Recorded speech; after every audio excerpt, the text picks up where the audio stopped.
Hi guys, Julie here with Paisleys and Polka Dots, and in this video I am going to show you how I put together our home porch board or welcome board.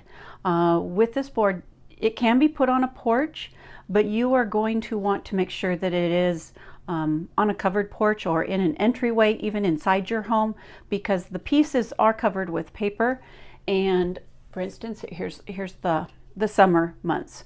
So you're going to want to cover they're covered with paper. And I did spray them with a clear lacquer spray to protect them, but they are not waterproof, weatherproof, so to speak. So you are going to want to keep these pieces protected underneath a porch or like in an entryway or something inside your home. So, but I keep mine on my porch outside, and it is a covered porch, and it works just fine. So I'm going to show you the products that I used to make this board. So for the base of the board, this gray color here, I went to my local, let me back up a second. So for the board, you are going to want to go to your local hardware store, Home Depot, Lowe's, whatever you have closest to you. And you're going to want to buy a standard 1x8. It's 8 inches wide by 1 inches thick. And I bought a 6-foot board and then had them chop it down 1 foot for me. So my board is 5 feet tall. If you want to have a 6-foot board, you can. You're just going to space out your pieces a little bit further apart. So, but for the gray, I actually went and I bought what they call sample paint colors. So it's a small bottle, so I didn't have to buy a big bucket of paint, but I didn't want to use those small little acrylic bottles of paint because I would have gone through too many. So this is actually the brand that I bought. It's by Valspar, and the color I used is called Hazy Stratus. It's number 40041C. Hopefully you can see that number there. But that is the color that I used, and I just bought a little small paint tray, and I actually used a roller that looks like this. So it's just a little handle roller with a fine tiny roller on it, so that I could roll the board, and that just gave me a nice even coverage. I did put 2 coats of paint on my board. As for the letters here, I used this. I used the Krylon. I like Krylon brand paint. This is the matte white. I didn't want my board to be shiny at all. I don't like a shinier finish. I like more of a matte finish. It's all what you prefer, what you like. So if you like glossy, you can get a glossy finish as well. But I did this one. It's a matte white, and it's by Krylon. So this is what I spray painted all my letters, and it made it so much easier to spray paint the letters, especially the welcome to our, because that was tiny little letters, and it's so much easier to spray paint those than it is to actually sit there and paint with a little paintbrush. So that is it for the products that I used itself. As far as gluing the letters to the board, I just used my typical Aleene's tacky glue that I use on all of the wood products and the wood pieces to glue the pieces together. I use a wood glue to attach the paper to the pieces. I like this brand of glue, Doris. I haven't found a wood glue that doesn't work though, but this is what I use to attach the paper to the wood pieces, and then to attach the pieces together. I like this tacky glue because it's thicker and it holds my pieces in place well. So that's what I use for that. Okay, so let's get to actually going through how I put this board together. So you're going to receive the home letters, and I did include the O in the project. Just so that you could do the spacing. And so I laid out, let me start from the bottom here. So these pieces here, I started them 7 inches up from the bottom, okay? And then I spaced this. The E is about from here to here. This is about a 5-inch gap, and that's how I placed those. And then I actually placed all 4 of my home letters. The distance between here and here is about 1 3/4 inches apart. Okay, so, and I even included my O. Let me switch the board sideways here so you can get a better look. Okay, so here's the O not sure how many, this board is so long, so we're going to have to bear with me here on trying to get everything in the video here. But here's the O. It's not attached down. I did include the O. Maybe some of you want to use your pieces differently. Maybe you want to use the whole home and maybe put your little one of the little decorative pieces at the top or at the bottom. Not sure. So I did include the O so you can use your own creative imagination and put your board together the way you'd like to put it together. So the O is included, and for me, I left it loose. I didn't glue it down so that because I'm going to put my little pieces on the board. I'm going to put these on the board. So and then so these are 1 3/4 inches apart, and then this 2 hour, this is 2 1/4 to 2 1/2 inches. This gap here, it's about 2 1/4 inches above the H. And then this top part here, the other ones, the other border pieces, these I started 4 inches down from the top of the board. So this space here is about 4 inches.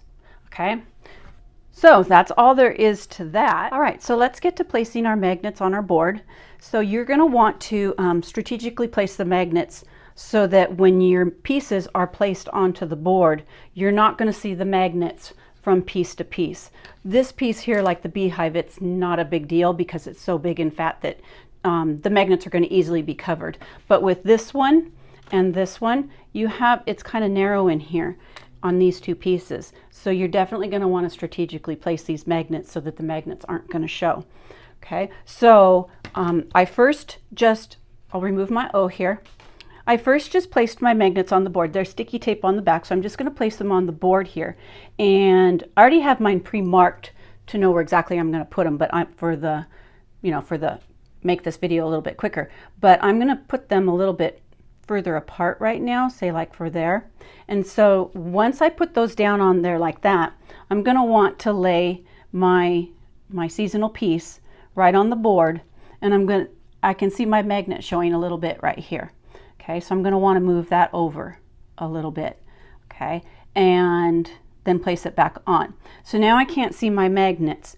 So take this one off, and now add the fall piece here. Okay, so you're going to want to put this one on, okay, to make sure once you put it on, space it out, make sure that the magnet does not show, and it doesn't, okay. So I could go ahead and mark these. I'm going to also check the snowman. Let's make sure that the snowman works too. Because originally when I put these all together, I pushed my magnets closer together. But where I have them now, it actually seems to work well because each one of my pieces are covered. So that's good. This placement would be good.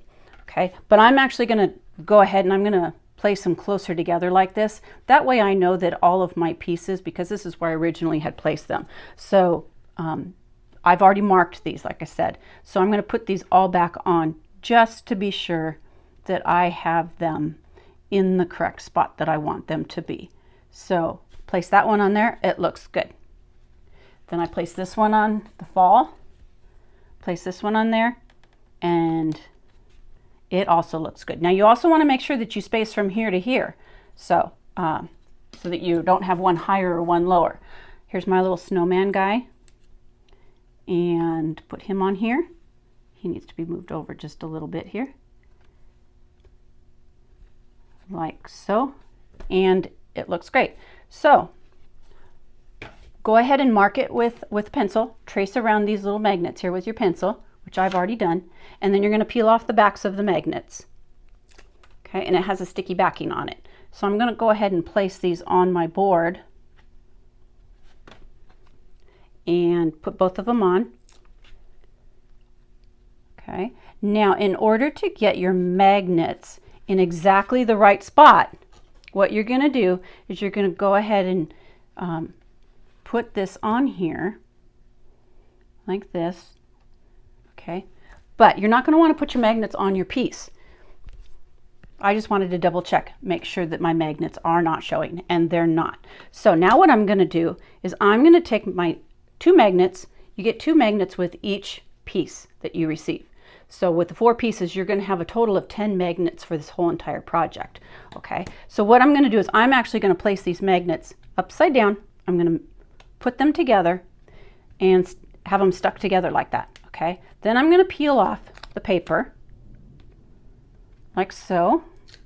Okay, and then I'm going to want to place my piece back on the board exactly where I want to place it. Just like that. And press down really tight. Okay, and there you have it. So now when I lift it up, my magnets are placed in the exact position that I want them. So each time I go to put it back on my board, it's going to stick exactly where I want it to be. So then your next piece, you're going to do the same thing. You're going to put your magnets on the board, place your piece on the board, and press down again. And that way, each of your pieces will have the magnets, again, exactly where they want to be. Okay, so that is it for this board. Pretty simple, pretty easy. If you have any questions, you can email me at info@paisleysandpolkadots.com, and I'd be happy to answer any questions for you.